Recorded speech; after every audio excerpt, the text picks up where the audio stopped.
Hello दोस्तों, स्वागत है आज का इस वीडियो में। आप सभी का आज का वीडियो बहुत ही खास इंपॉर्टेंट एग्जाम बेसिस होने वाला है कि आज के इस वीडियो में आपको बताने वाला क्वेश्चन आंसर वो भी कि इसका IKS इंडियन नॉलेज सिस्टम का। तो ये मैटर नहीं करता दोस्त कि आप किस यूनिवर्सिटी से हैं या आप कौन सा सेमेस्टर से, ये मैटर नहीं करता है। तो आज के लिए उनके लिए मैटर करता है, आज का वीडियो उनके लिए खास है जिसका subject IKS Indian knowledge system है ये। और उससे भी बड़ा मैटर क्या करता है, अगर आपका सिलेबस में ये चीज है तो सबसे पहले अपना सिलेबस देखिए दोस्तों। अगर आपका सिलेबस क्या है, IKS इंडियन नॉलेज सिस्टम, उसमें से भी अगर आपका सिलेबस में ये चीज है, क्या है आपका यहाँ पर देखिए सिलेबस आपका। सबसे पहले मैटर क्या करता है सिलेबस, ये मैटर नहीं करता आप किस यूनिवर्सिटी से, आप कौन सा सेमेस्टर में पढ़ते, ये मैटर नहीं करता। तो मैटर सिलेबस करता है। IKS इंडियन नॉलेज सिस्टम है आपका, और उसमें भी आपका क्या है अप्लाइड इंडियन नॉलेज सिस्टम। अगर ये सारी चीजें हैं तो आज के वीडियो आपके लिए होने वाला है। उसमें से भी यहाँ पर आप लोग देख सकते हैं, ये आपका यूनिट है, उसमें से ये चैप्टर है आपका मैथमेटिक्स एंड एस्ट्रोनॉमी है। ठीक है, इसके बाद यहाँ पर क्या है, आयुर्वेद एंड योगा है। आयुर्वेद एंड योगा ये सारे चीज जो भी है आपका सिलेबस में, तो ये आज का होने आपका लिए होने वाला है। और वैसे बता दें, ये जो आज का वीडियो होने वाला है ये किसके सिलेबस से बता रहा हूँ, ये जो SKMU यूजी सेमेस्टर 1 सिलेबस के अकॉर्डिंग टू बता रहा हूँ। ठीक है, जिसका SKMU Sido Kanhu Murmu university Dumka UG semester 1 syllabus के अकॉर्डिंग टू आपको बता रहा हूँ। ठीक है, तो ये मैटर नहीं करता आप किस सेमेस्टर से किस यूनिवर्सिटी, बस मैटर करता है आपका सिलेबस। तो उसके सिलेबस के अकॉर्डिंग टू ही मैं बता रहा हूँ इंडियन नॉलेज सिस्टम IKS का क्वेश्चन आंसर। और आज का इस वीडियो में बताऊंगा ये जो MCQ टाइप, क्योंकि क्वेश्चन आपका ऑब्जेक्टिव होने वाला है इसलिए MCQ टाइप ही बता रहा हूँ। ठीक है, इससे पहले मैंने आपको यहाँ पर 1 का बताया था, किसका यूनिट 1 का बताया था। यूनिट 1 का पार्ट 1 मैंने कवर करा दिया, नहीं देखे तो नीचे डिस्क्रिप्शन में लिंक जाके देख लीजिएगा, अदरवाइज प्लेलिस्ट में जाके भी देख लीजिएगा। और इसका यूनिट 1 का पार्ट 2 भी बाकी है, जैसे अपलोड करेंगे सबसे पहले उसका नोटिफिकेशन पाने के लिए बस क्या करना है, आपको चैनल सब्सक्राइब करके बेल आइकन को ऑल पर सेट कीजिए ताकि सबसे पहले उसका नोटिफिकेशन मिले। तो आज का वीडियो जो होने वाला है ये यूनिट 2 का होने वाला है। ठीक है, किसका होने वाला है, यूनिट 2 का। ये भी पार्ट 1 होने वाला है दोस्तों, क्योंकि पार्ट 1 इसलिए मैं बोल रहा हूं क्योंकि आपका जो अंडरस्टैंडिंग इंडिया था ना, वो बहुत डीप क्वेश्चन आया था। अंडरस्टैंडिंग जो SKM पूछा था अंडरस्टैंडिंग इंडिया, वो क्वेश्चन आपका बहुत डीप पूछा गया था, इसीलिए इसमें क्वेश्चन को थोड़ा मैंने बढ़ा दिया और डीप क्वेश्चन करा रहा हूं, इसलिए यहाँ पर पार्ट 1 पार्ट 2 करके मैंने डिवाइड किया। ठीक है, तो आज के इस वीडियो में यूनिट 2 का पार्ट 2 कवर होगा, पार्ट 2 वो भी आपका चैप्टर वाइज। मेरा वीडियो इसलिए लंबा होता है दोस्तों क्योंकि मैं आपका यूनिट का चैप्टर वाइज, चैप्टर का सब चैप्टर वाइज कवर कराता हूं, इसलिए थोड़ा वीडियो लंबी होती है। डीप क्वेश्चन कराने वाला हूं इसलिए वीडियो थोड़ी लंबी होगा, ध्यान से देखिए, स्किप मत कीजिए। और आज के इस वीडियो में 2 चैप्टर मैंने कवर कर रहा हूं। ठीक है, इसके बाद क्या है, मैथमेटिक्स एंड एस्ट्रोनॉमी है, और एक आपका है आयुर्वेद एंड योगा। ये चैप्टर, ये 2 चैप्टर है, इस 2 चैप्टर में आपका ये सारे सब चैप्टर है। इस सारे चैप्टर, सारा सब चैप्टर से जितना भी पॉसिबल क्वेश्चन है, सारे क्वेश्चन आज के इस वीडियो पार्ट 1 में कवर कर रहा हूं। ठीक है, इसलिए इसकी मत कीजिए, तो फिर आप ही को प्रॉब्लम होगा। अगर अभी तक आप लोग चैनल को सब्सक्राइब नहीं किए तो सब्सक्राइब कर लीजिए। जैसे पार्ट 2 अपलोड करेंगे सबसे पहले उसका नोटिफिकेशन पाएंगे, तो सबसे पहले उसका वीडियो नोटिफिकेशन आपको मिलेगा, और अच्छा से तैयारी कर पाए तो सब्सक्राइब के बेल आइकन कॉल पर सेलेक्ट कीजिए। तो इससे आगे मैं आपको बताऊंगा पार्ट 2 में। तो चलिए क्वेश्चन आंसर यहाँ का शुरू करते हैं, इसका पार्ट यूनिट 2 का पार्ट 1। तो जैसे कि आप लोग यहाँ स्क्रीन पर देख पा रहे होंगे कि है ना, यूनिट 2 का part 2 IKS Indian knowledge system, भारतीय ज्ञान प्रणाली जो भी है।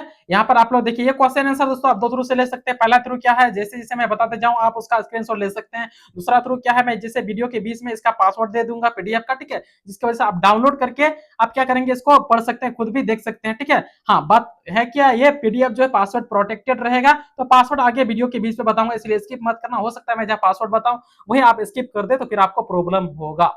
हाँ, अगर दोस्तों आपको लगता है मैं स्लो बोल रहा हूं तो आप लोग क्या कीजिएगा, अगर आपको लगता है स्लो बोल रहा हूं तो आप लोग 1.5x के स्पीड में देख सकते हैं या 2x के स्पीड में देख सकते हैं। अगर आपको लगता है मैं स्लो बोल रहा हूं तो स्पीड कीजिएगा, अगर आपको लगता है मैं स्पीड बोल रहा हूं तो आप लोग 0.5x के स्पीड में देख सकते हैं। मतलब आपको जैसे कंफर्टेबल हो उसके अकॉर्डिंग टू देखिएगा, जैसे भी आपको लगे उसके अकॉर्डिंग देखिएगा।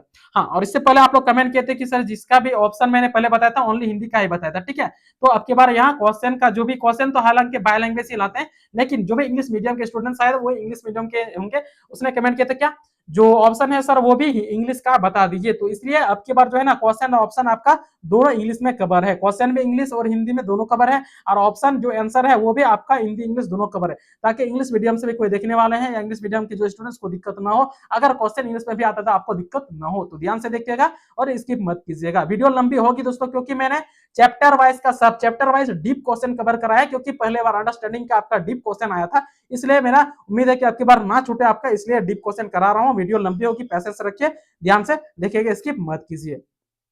तो चलिए क्वेश्चन आंसर शुरू करते हैं यहाँ से।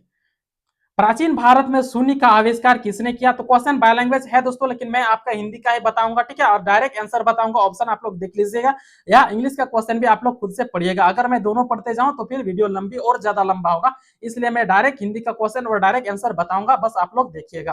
प्राचीन भारत में शून्य का आविष्कार किसने किया था? किसने किया? ब्रह्मगुप्त ने किया था। तो क्या है? Who invented zero in ancient India? किसने किया था आविष्कार? जीरो का आविष्कार किसमें? प्राचीन भारत का, ठीक है, आविष्कार प्राचीन भारत में ही हुआ था, तो ब्रह्मगुप्त ने किया था। किसने? ब्रह्मगुप्त। साथ में आप लोग इसका स्क्रीनशॉट भी ले सकते हैं। अगला है आर्यभट्ट का प्रसिद्ध ग्रंथ कौन सा है? आर्यभट्ट का प्रसिद्ध ग्रंथ कौन सा है? आर्यभट्ट। आर्यभट्ट मतलब अपने नाम पर ही वो पुस्तक लिखा था, लास्ट में क्या है? आर्यभट्ट ही है। वो आर्यभट्ट था, वो वैज्ञानिक जो मतलब गणितज्ञ थे, और वो क्या लिखा था? साइंटिस्ट भी थे। तो यहाँ पर क्या लिखा है उसका? आर्यभट्ट, अपने नाम पर ही पुस्तक लिखा है। यहाँ पर याद करने की इजी तरीका है, ये अपने नाम पर ही पुस्तक लिखा है, ठीक है। अगला है ब्रह्मगुप्त ने किस क्षेत्र में योगदान दिया? तो ब्रह्मगुप्त ने किस क्षेत्र में योगदान दिया है? गणित क्षेत्र में दिया है और खगोल शास्त्र में। तो यहाँ पर थोड़ा सा मिस टाइपिंग है आंसर दोस्तों, आप लोग यहाँ कीजिएगा ए एंड बी, ठीक है, ए एंड बी है, ए एंड बी, ठीक है, दोनों है बत, यहाँ पर बत, ए एंड बी, गणित और खगोल शास्त्र में ये योगदान दिया है। किसने? ब्रह्मगुप्त ने। तो ध्यान रखिएगा, इसमें याद रखिएगा, इस क्वेश्चन को भी क्या कर सकता है? मॉडिफाई। आपका क्वेश्चन यही सब आएगा दोस्तों, आपका ऑप्शन यही सब आता है, बस क्या करता है? ऑप्शन को क्वेश्चन बना देता है, क्वेश्चन को ऑप्शन बना देता है, मतलब थोड़ा सा मॉडिफाई करता है। इसलिए आपसे रिक्वेस्ट करते हैं कि वीडियो को स्किप कीजिए मत, स्किप कीजिएगा तो फिर आपको दिक्कत होगा। ऐसे रिक्वेस्ट करते हैं कि वीडियो को क्वेश्चन और आंसर आप तीनों चीज देखिए। किसको? क्वेश्चन को, ऑप्शन को एंड आंसर, दोनों तीनों चीज को देखिए ध्यान से, ताकि उस क्वेश्चन को थोड़ा सा मॉडिफाई कर दे तो आपको दिक्कत न हो। इसलिए आपसे रिक्वेस्ट करते हैं कि तीनों चीज को ध्यान से देखिए, क्योंकि क्वेश्चन मॉडिफाई करके आता है। लीलावती पुस्तक किसने लिखी है? लीलावती पुस्तक किसने लिखी है? तो भास्कराचार्य। किसने लिखा है? भास्कराचार्य ने लिखा है, भास्कराचार्य ने लीलावती पुस्तक लिखा है। यहाँ पर क्वेश्चन कैसे मॉडिफाई करेगा? क्वेश्चन यहाँ पर मॉडिफाई करेगा कि लीलावती पुस्तक के लेखक कौन है, ठीक है, यहाँ पे लीलावती वो तो है ही, या यहाँ पर क्या किसने लिखा है, और पूछेगा कि लेखक कौन है, लीलावती पुस्तक के लेखक कौन है, ऐसा आएगा, ठीक है। या भास्कराचार्य निम्न में से कौन सा पुस्तक लिखा है, ऐसा क्वेश्चन आता है। मतलब क्या करता है? क्वेश्चन को मॉडिफाई करता है, थोड़ा सा घुमा के पूछता है, तो स्टूडेंट कंफ्यूज होते हैं। इसलिए आपसे रिक्वेस्ट करते हैं कि क्वेश्चन जो भी है उसको ध्यान से देखिएगा, ऑप्शन जो मैं बता रहा हूँ, आंसर जो बता रहा हूँ, तीनों चीज को आप लोग ध्यान से देखिए। अगर इसमें से कोई भी क्वेश्चन मॉडिफाई करके आपको पूछता है तो आपको दिक्कत न हो, आप सही आंसर दे पाए, इसलिए आपसे रिक्वेस्ट करते हैं ध्यानपूर्वक तीनों चीजों को देखिए, ठीक है। वही पूछेगा कि भास्कराचार्य किसने लिखा, भास्कराचार्य निम्न में से कौन सा पुस्तक लिखा है? तो लीलावती लिखा है, ठीक है। या लीलावती के लेखक कौन है? लीलावती के लेखक भी भास्कराचार्य हैं। या लीलावती पुस्तक किसने लिखी है, ऐसा आएगा। तो ठीक है, तो आप लोग इसको ध्यान से देखिए, इसलिए आपसे बोलते हैं कि ध्यान से देखिएगा, स्किप मत कीजिए, नहीं तो आप ही को प्रॉब्लम होगा। फिर क्या है? वराह मिहिर किस विषय के विद्वान थे? तो वराह मिहिर किस विषय के विद्वान थे? खगोलीय शास्त्र। किसके? खगोल शास्त्र के विद्वान थे। मैं डायरेक्ट क्वेश्चन और आंसर बता रहा हूं दोस्तों, ताकि वीडियो लंबी ना हो। अगर दोनों सारे चीज बताऊंगा तो फिर वीडियो लंबी होगा। आप लोग क्वेश्चन देख लीजिएगा इंग्लिश वाला। अगला है बोधायन। बोधायन किससे संबंधित है? बोधायन किससे संबंधित है? ज्यामिति से संबंधित है। किससे? सॉरी, ज्यामिति से, ज्योमेट्री से संबंधित है बोधायन। अगला है पाइथागोरस प्रमेय का उल्लेख सबसे पहले किसने किया? पाइथागोरस प्रमेय का उल्लेख सबसे पहले किसने किया? तो बोधायन ने किया। किसने किया? बोधायन ने किया है पाइथागोरस प्रमेय का उल्लेख, जिक्र इसने ही किया है सबसे पहले। तो याद रखिए, ये सारे चीज इंपॉर्टेंट है, ये सब क्वेश्चन आपको देखने को मिलेगा। आर्यभट्ट ने पृथ्वी के बारे में क्या कहा? तो आर्यभट्ट ने पृथ्वी के बारे में क्या कहा? पृथ्वी घूमती है। उसने क्या कहा? क्योंकि पहले बार जो मिथ था क्या था? चंद्रमा घूमती है चारों ओर, पृथ्वी के चारों ओर चंद्रमा घूमती है और सूर्य भी चक्कर लगता है। हालांकि चंद्रमा तो घूमती है, लेकिन पहले क्या था कि सूर्य जो है ना, सूर्य सन जो है वो पृथ्वी के चक्कर लगाता है, इसलिए सूर्य डूबता है फिर उगता है, डूबता है उगता है, ऐसा होता है। नहीं, ये वो मिथ था, ठीक है, वो कथा में था। लेकिन जब साइंटिस्ट ने इसको बताया तो ये सबसे पहले किसने किया? आर्यभट्ट ने पृथ्वी के बारे में यह कहा कि पृथ्वी ही चक्कर मतलब घूरता है अपने अक्ष पर। समझ गए? ये किसने पहले बताया था? आर्यभट्ट ने बताया था। तो इस चीज को याद रखिए। अगला है ब्रह्मगुप्त ने किस संख्या के साथ गणना के नियम दिए? तो किस संख्या के साथ गणना के नियम? जीरो के साथ। तो जीरो के साथ, क्योंकि इसके पहले मैंने बताया था कि जीरो का इन्वेंटर, जो आविष्कारक है, वो क्या है? ब्रह्मगुप्त ने ही किया है। तो इसी ने बताया है इसका गणना के साथ नियम भी, ठीक है, जीरो के साथ। तो साथ में आप लोग स्क्रीनशॉट ले लीजिएगा। अगला है सिद्धांत शिरोमणि किसकी रचना है? तो सिद्धांत शिरोमणि किसकी रचना है? ये भी भास्कराचार्य की रचना है। किसकी? भास्कराचार्य की रचना है सिद्धांत शिरोमणि, ठीक है। तो ऐसे क्वेश्चन मॉडिफाई करेगा, ठीक है। भास्कराचार्य ने इनमें से क्या लिखा है? सिद्धांत शिरोमणि की रचना। रचना क्या क्या है? तो ये किया है, ठीक है।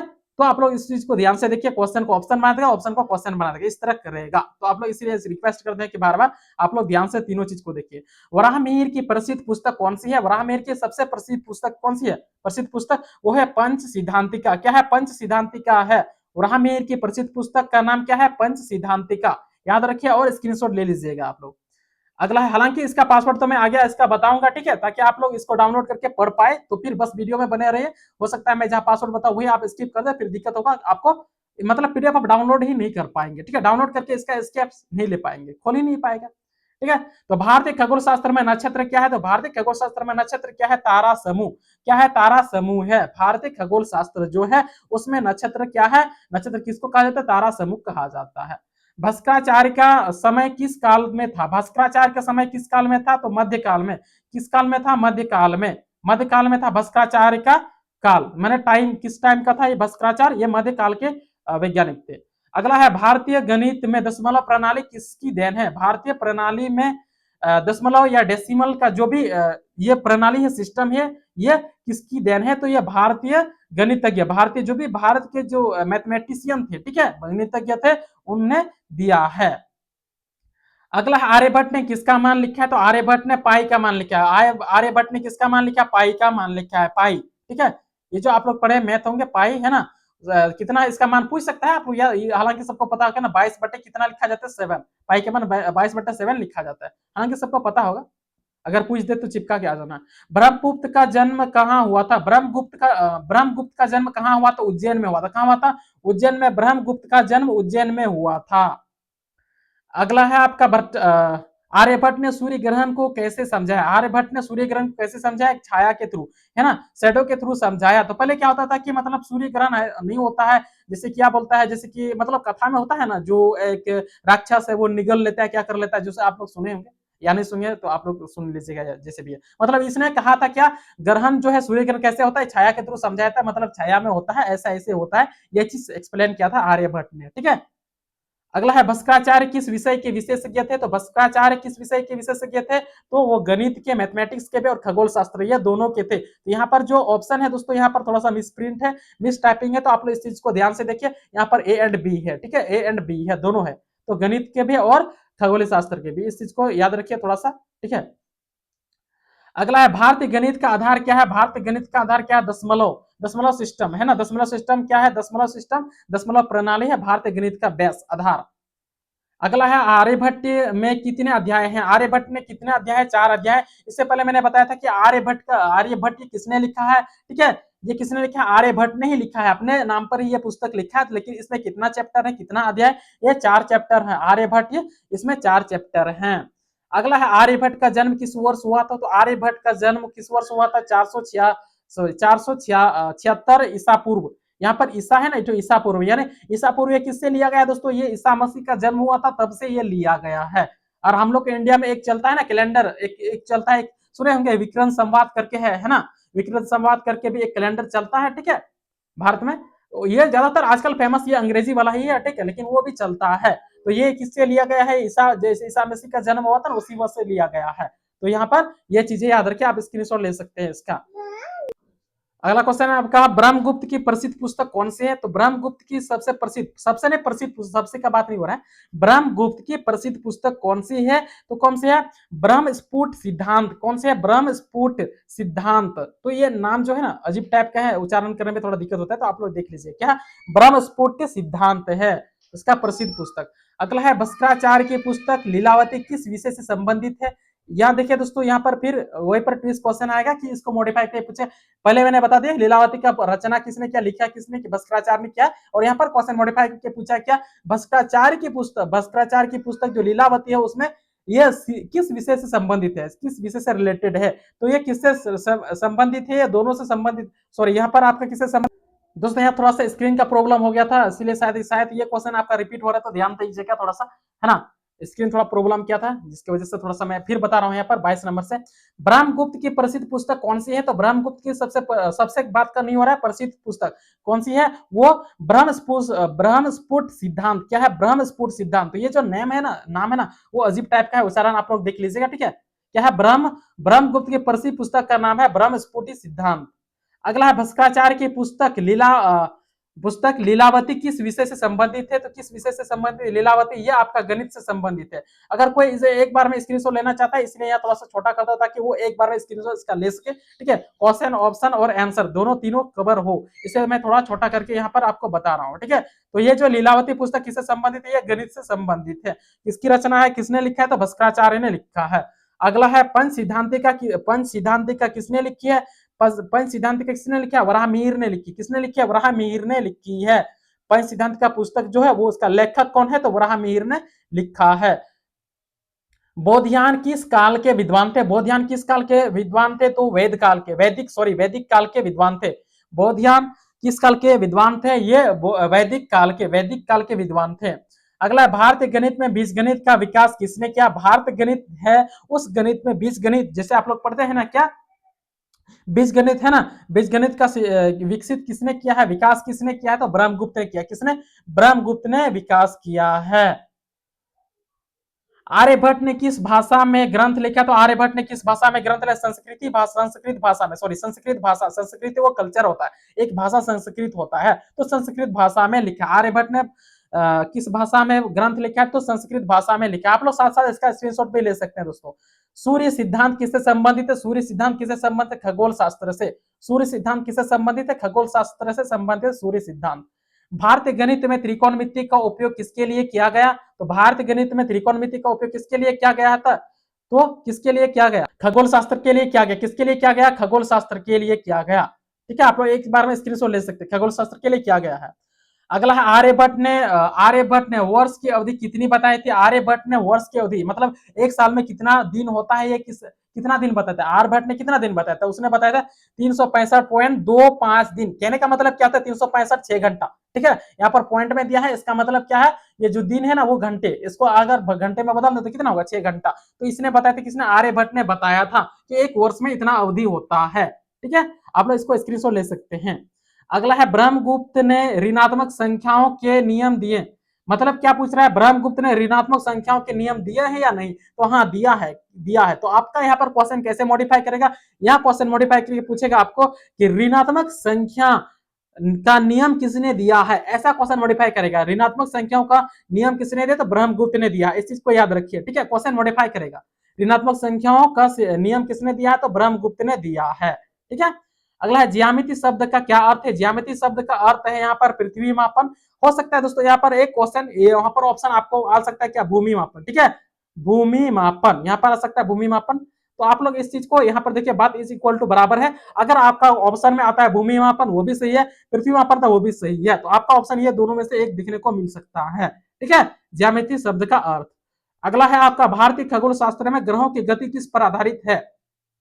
भारतीय खगोल शास्त्र में ग्रहों की गति किस पर आधारित है? तो गणना पर, कैलकुलेशन पर आधारित है। कैलकुलेशन पर आधारित है। भास्कराचार्य की दूसरी पुस्तक कौन सी है? भास्कराचार्य की दूसरी पुस्तक बीजगणित है। क्या है? भास्कराचार्य की दूसरी पुस्तक बीजगणित है। शून्य का प्रयोग सबसे पहले किसने व्यवस्थित किया? तो शून्य का प्रयोग सबसे पहले किसने व्यवस्थित किया? यह ब्रह्मगुप्त ने किया है। किसने किया है? ब्रह्मगुप्त ने किया है। आप लोग क्वेश्चन इंग्लिश का देख लीजिए और हिंदी का जो भी ऑप्शन जो इंग्लिश का है आप लोग देख लीजिए दोस्तों, क्योंकि आप लोग कमेंट किए थे। ठीक है, तो आप लोग देख लीजिएगा। मैं अगर दोनों बताते जाऊं तो फिर टाइम ज्यादा लगेगा, वीडियो लंबी होगी। अगला है भारतीय गणित में स्थानमान प्रणाली क्या है? भारतीय गणित में स्थानमान प्रणाली क्या है? प्लेस वैल्यू सिस्टम क्या है? ठीक है, वही पूछ रहा है। क्या है वो? संख्या का स्थान के अनुसार मान, संख्या के स्थान के अनुसार मान, संख्या का स्थान के अनुसार मान है। क्या है? भारतीय गणित में स्थान प्रणाली। अगला है ब्रह्ममेर किस स्थान से जुड़े थे? ब्रह्ममेर किस स्थान से जुड़े थे? उज्जैन से। किस स्थान से? उज्जैन स्थान से जुड़े थे ब्रह्ममिहिर। भारतीय गणित में अनंत का क्या अर्थ है? भारतीय गणित में अनंत का अर्थ होता है बिना अंत, जिसका एंडिंग नहीं है ना, बिना अंत। बिना अंत है अंक अनंत का मतलब उसका अंत है ही नहीं। ठीक है, इसके बाद लीलावती में कौन कौन सी विषय शामिल है? लीलावती में कौन कौन सी विषय शामिल है? अंक गणित भी शामिल है, ज्यामिति शामिल है और बीजगणित, ये अलजेब्रा मतलब सब शामिल है, ऑल ऑफ दिस। अब फिर यहाँ पे क्वेश्चन क्या करेगा दोस्तों? मॉडिफाई करेगा। इसमें से कोई भी आपका दो ऑप्शन दे सकता है, तो आप उसको टिक कीजिएगा। हो सकता है एक ही ऑप्शन दे दे, बाकी तीन ऑप्शन गलत दे, तो आप उसको ध्यान से देखिए। इसलिए आपसे रिक्वेस्ट करते हैं कि क्वेश्चन और ऑप्शन को आप दोनों ध्यान से देखिएगा। ठीक है, ताकि यहाँ पर मॉडिफाई करके आपको कुछ को पूछता है तो आपको दिक्कत ना हो, आप सही आंसर दे पाए। इसीलिए आपसे रिक्वेस्ट करके बोलते हैं कि ध्यान से देखिए। अगला है भारतीय खगोल शास्त्र में सूर्य को क्या माना जाता है? तो भारतीय खगोल शास्त्र में सूर्य को तारा माना जाता है। क्या माना जाता है? तारा, स्टार माना जाता है। आर्यभट्ट ने किसका घूर्णन बताया? तो आर्यभट्ट ने पृथ्वी का घूर्णन बताया था, अर्थ का घूर्णन बताया था। आर्यभट्ट ने पृथ्वी का घूर्णन बताया था और ग्रहण भी यही समझाया था। ठीक है, भारतीय गणित में अंक गणित क्या है? तो भारतीय गणित में अंक गणित क्या है? संख्या का गणना, नंबर कैलकुलेशन, संख्या का गणना है भारतीय गणित में अंक गणित। बीज गणित का क्या अर्थ है? बीज गणित का अर्थ है प्रतीकों द्वारा गणना, प्रतीकों द्वारा गणना है। बीज गणित का अर्थ है प्रतीकों द्वारा गणना। भारतीय खगोल शास्त्र में चंद्रमा को क्या माना गया? तो भारतीय खगोल शास्त्र में चंद्रमा को ग्रह, उपग्रह माना गया, सैटेलाइट माना गया। क्या माना गया?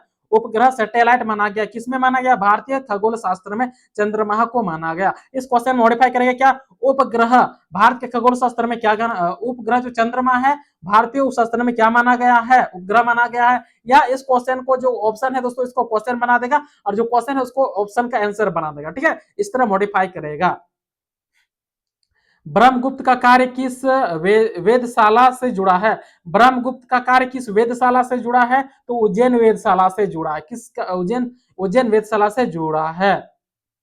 भारतीय गणित में समीकरण क्या है? तो भारतीय गणित में समीकरण क्या है?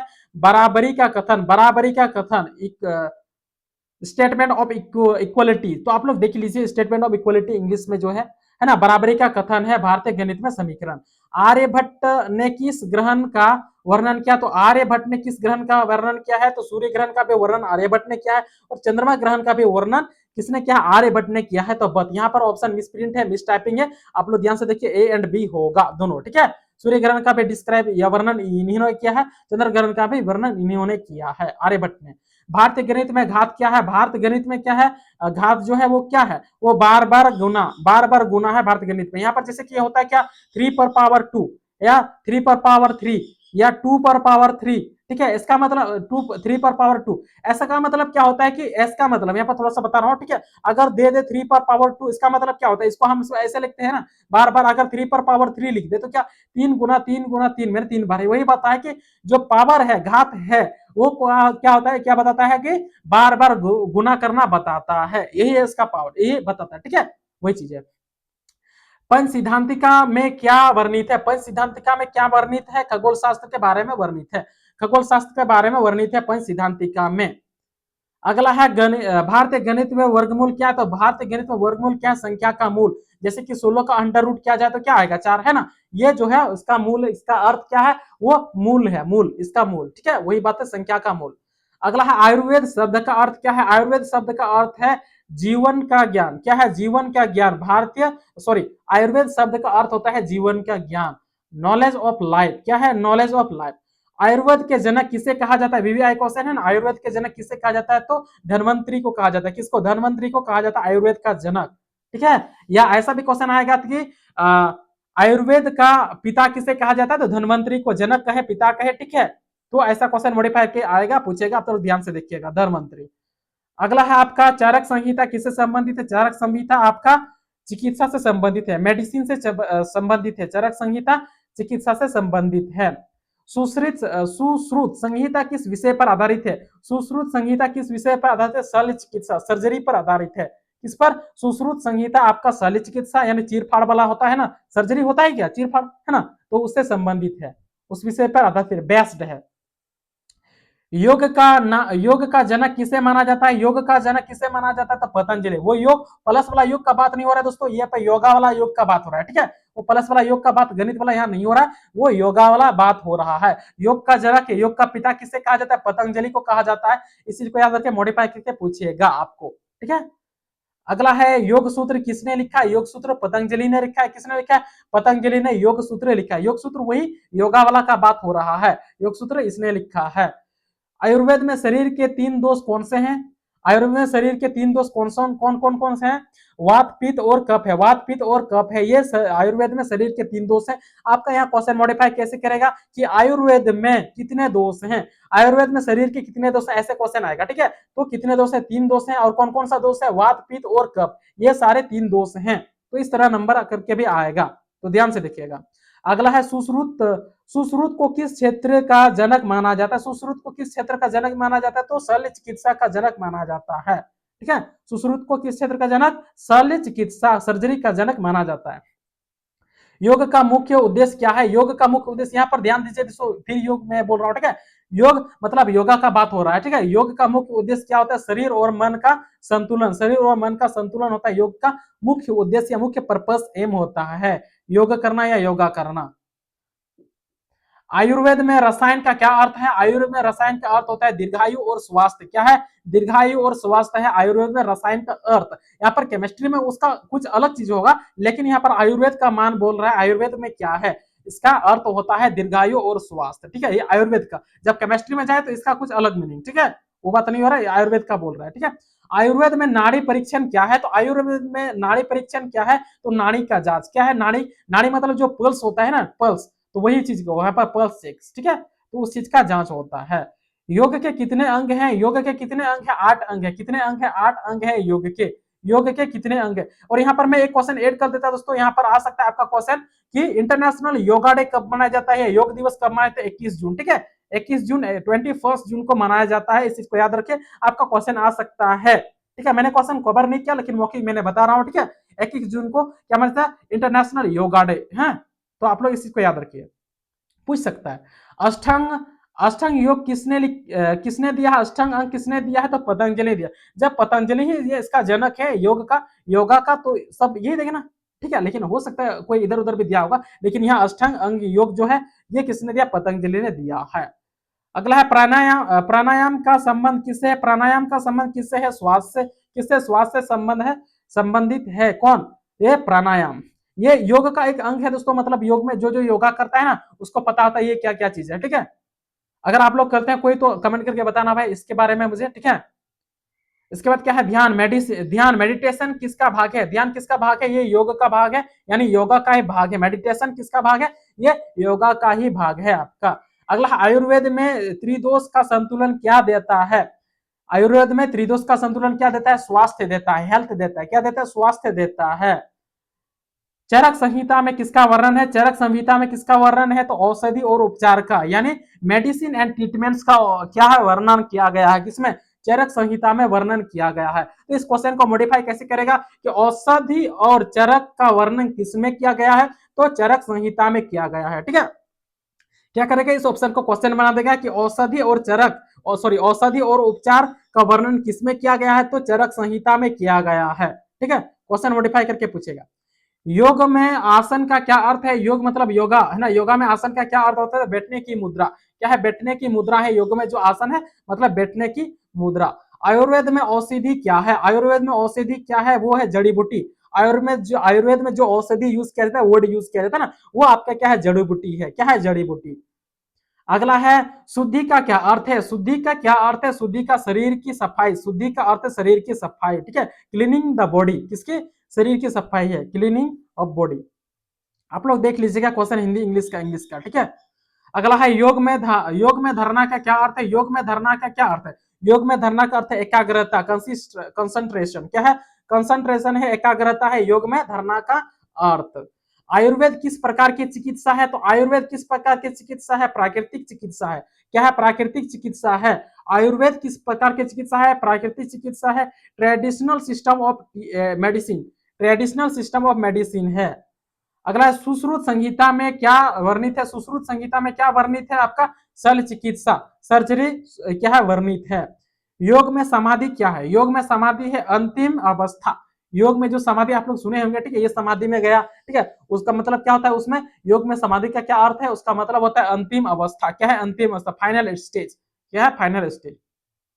अगला है, आयुर्वेद में दोष का संतुलन क्या करता है? आयुर्वेद में जो दोष का संतुलन, मैंने क्या बताया, तीन तीन संतुलन है ना, तीन संतुलन, वो क्या करता है? वही पूछ रहा है। आयुर्वेद में दोष का संतुलन, असंतुलन पूछ रहा है, संतुलन नहीं, असंतुलन। दोस्तों यहाँ पर क्वेश्चन आप लोग ध्यान से पढ़ेगा, जैसे मैंने यहाँ पर थोड़ा सा पढ़ने में मिस्टेक किया, तो हो सकता है अगर आप लोग मिस्टेक करेंगे तो क्वेश्चन को, तो फिर आप आंसर भी जो गलत देंगे, ठीक है। इसलिए आप लोग ध्यान से क्वेश्चन जो है आप लोग 2 बार जरूर पढ़िएगा, क्या चीज पूछ रहा है, ठीक है। तो ये क्या पूछ रहा है? रोग। क्या है? असंतुलन क्या करता है? ये रोग उत्पन्न करता है। आयुर्वेद में दोष का असंतुलन क्या करता है? वो रोग उत्पन्न करता है। अगला है, आयुर्वेद में पंच महाभूत कौन कौन से हैं? आयुर्वेद में पंच महाभूत कौन कौन से हैं? तो पृथ्वी, जल, अग्नि और वायु, आकाश, ठीक है।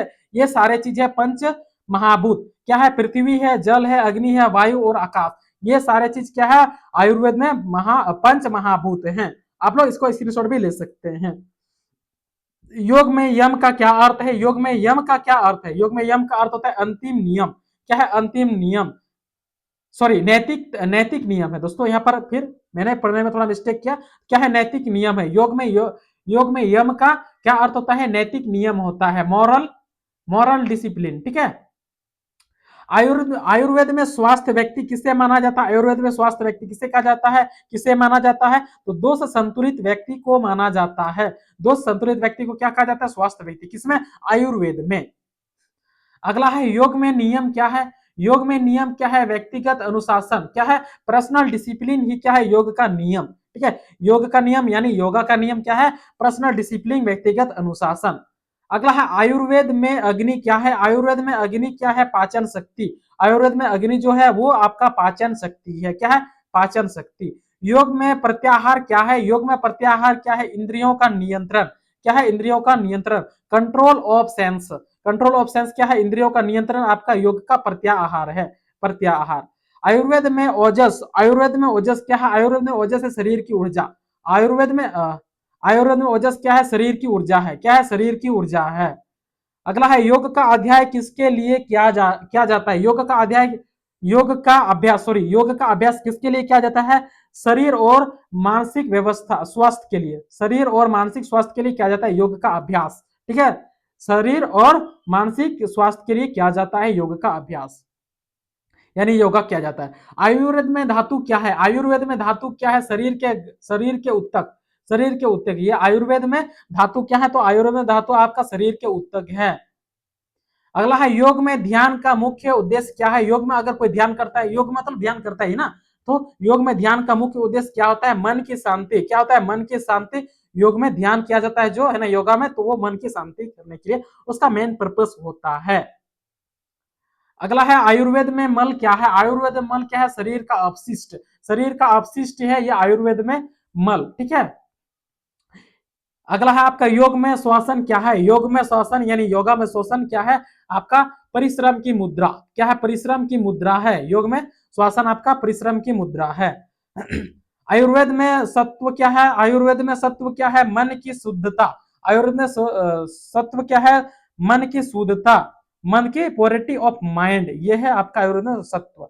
अगला है आपका योग में शक्ति किससे जुड़ी है? योग में शक्ति किससे जुड़ी है? आपका किससे? ईश्वर भक्ति से, ईश्वर भक्ति से। यहां पर मैं आपको पासवर्ड बता देता हूं दोस्तों। ठीक है।